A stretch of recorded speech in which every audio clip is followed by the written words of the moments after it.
My name is Christian Barcan. I'm the Vice President of Business Development at the section of UL called Information and Insights. UL is a company that's been around for more than 100 years. It stands for safety and quality, and in North America is one of the most recognized certification companies, and consumers actually relate safe products with UL.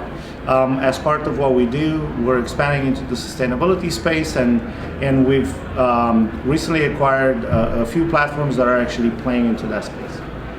Can you give us some of the key messages you gave in your presentation about developing a sustainability standard? What are some of the key points you want to put forward? So, consumers by nature trust, and business to business people alike, but consumers by nature trust products that are somehow verified by someone, and they learn to do that. And it's not a matter of putting on a label on a product, but it's a matter of credibility associated with the brand, and the label stands behind the brand. So to get there, you need to follow a certain standard or level of compliance that would put you into a position to make a claim.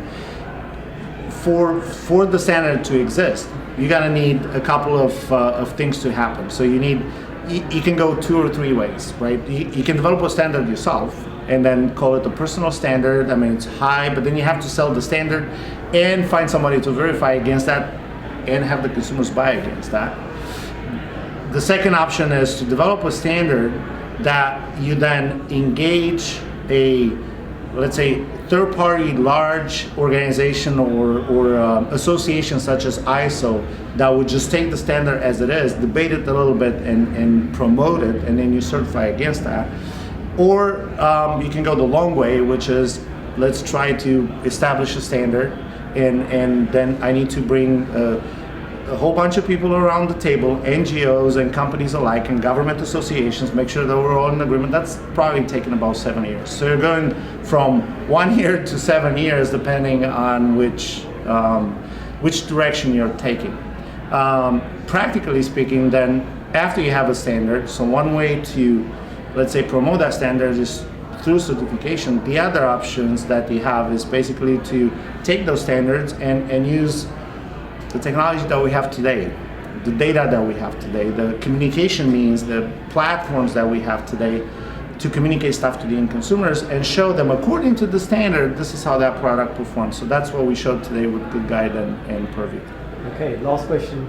What were the key things you learned today about the summit, about the other lectures? What were the key things that you took away? So it is really impressive to see that people care. It's really impressive to see that people listen. So you have a couple of retailers here that are in listening mode.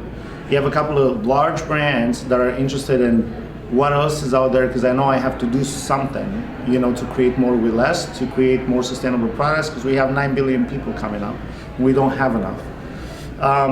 And then last but not least, I really love the fact that there are a whole bunch of new ideas, new products, new technologies that are here just for the sake of, let me see what I can do with what I just invented. Where can that plug in, and how we can make move the needle, on that. The presentations were really great today. We had a very interesting morning, with various aspects of supply chain integration, innovations in the afternoon, where you can actually have tangible, practical product-related specifics to sustainability, and looking forward to tomorrow.